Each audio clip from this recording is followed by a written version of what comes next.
Olá, tudo bom com vocês? Vamos aqui para mais uma aulinha da nossa disciplina Sociologia. Hoje vamos falar sobre solidariedade e coesão, tá bom? Vamos lá para o nosso textinho. Durkheim concebe a sociedade como um corpo vivo, um organismo cujas partes, cada instituição e cada indivíduo cumprem papéis determinados e existem em função do todo. A liga que une esses diferentes componentes, tornando a sociedade possível, é o que ele chama de solidariedade. Nas sociedades mais simples e mais homogêneas, existe uma integração equilibrada entre as partes, porque elas diferem muito pouco entre si. As tarefas são divididas ou por gênero, por exemplo, homens caçam, mulheres plantam e colhem, ou por idade. Mesmo quando ocorre uma especialização de diferentes ofícios ou saberes, isso não se deve à vocação profissional ou ao talento de cada indivíduo. Um sujeito é sapateiro porque aprendeu o ofício com o pai, e é esse mesmo ofício que ele ensinará aos filhos. Nesses contextos, segundo Durkheim, o tipo de solidariedade que prevalece é a mecânica, ou seja, uma solidariedade que independe de uma reflexão intelectual ou de uma escolha. O nível de coesão é altíssimo e é inconcebível alguém se sentir sem um lugar no mundo, sem direção. Durkheim descreve essa situação de maneira clara. É como se o sentido de nós fosse mais forte do que o sentido do eu. O coletivo é que define o individual. O bem-estar do grupo é o que dá sentido, e a tradição informa a direção a seguir. É por isso que nas sociedades de solidariedade mecânica, qualquer crime é visto como um ato contra toda a sociedade. O mal feito a um atinge a todos, o que representa uma ruptura com os elos de solidariedade que tão fortemente unem o grupo. Nessas sociedades, nos diz Durkheim, fazer parte de um grupo, ser membro de uma corporação, pertencer a uma religião, ser conhecido como parte de uma família. Tudo isso é mais forte do que se apresentar como alguém que responde por seu próprio destino, sua biografia. É o grupo que dá ao indivíduo a explicação de sua própria vida. Em pleno século XXI, é difícil imaginar uma situação em que as pessoas não se apresentem como indivíduos, com vontades e escolhas próprias. Mas o que Durkheim diz é que nem sempre foi assim, e não é assim em todo lugar. É para deixar claro seu argumento.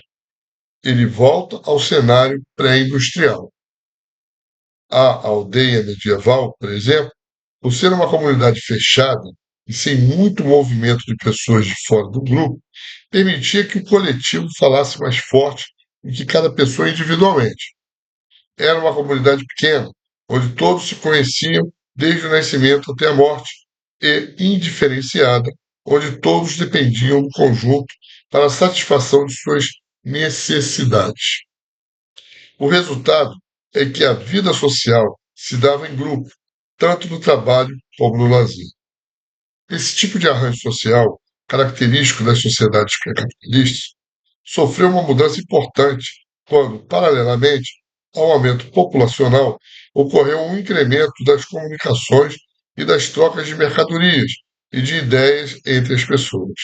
No mundo da Revolução Industrial, das cidades inchadas de gente, das distâncias encurtadas pelo rádio, pelo automóvel, ninguém mais sabe ao certo seu lugar ou direção a seguir.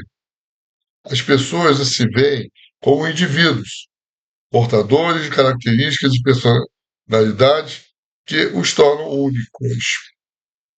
Já não faz sentido, portanto, falar de uma liga mecânica unindo partes parecidas entre si.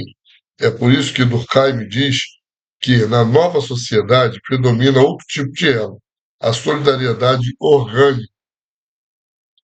Ele é fruto justamente das diferenças, que ficam claras graças à nova divisão social do trabalho. A nova divisão social do trabalho, a que se refere Durkheim, diz respeito não apenas à especialização de funções econômicas, mas também à segmentação da aí, a segmentação da sociedade em diferentes esferas e ao surgimento de novas instituições, como o Estado, a escola ou a prisão. Em decorrência dessa nova divisão, os indivíduos executam tarefas que, por serem especializadas, contribuem para o funcionamento do organismo social. Sua sobrevivência depende de muitos bens e serviços que outros podem oferecer. Cada indivíduo se vê assim, ligado aos demais. Mas há outra razão pela qual a divisão do trabalho produz solidariedade e coesão. Ela implica regras e princípios que conectam todos os membros da sociedade de maneira duradoura. Vamos entender isso melhor na próxima aulazinha. Por enquanto, se deixou bem claro, né? Aqui, o que vem a ser solidariedade e coesão, né? É claro que no desenvolvimento da formação da sociedade, né? É, a formação da sociedade, nós temos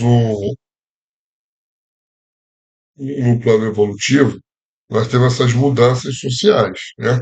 Quando ele dá exemplo ali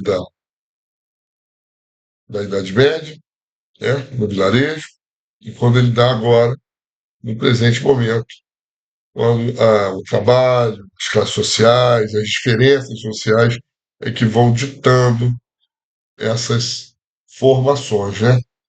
Hoje em dia, você pode até pegar o seu filho e tentar que ele siga a sua profissão, mas existe uma escolha própria, né? Inclusive até tendenciosa ao mercado atual. Então, profissionalmente, ele vai seguir aquilo que ele mais quer. E as classes sociais mais baixas talvez não vão ter nem essa opção. Aí sim, talvez vá fazer a do passado, né? Seguir a do seu pai por falta até de escolha ou de oportunidade. Perfeito? Mas aí existe a solidariedade, que vai ser entre classes, né? Maiores para menores, e assim sucessivamente. Tá bom? Então, na próxima aulinha, nós vamos falar aqui sobre direito e anomia e ética e mercado. Tá bom? Até a próxima aula.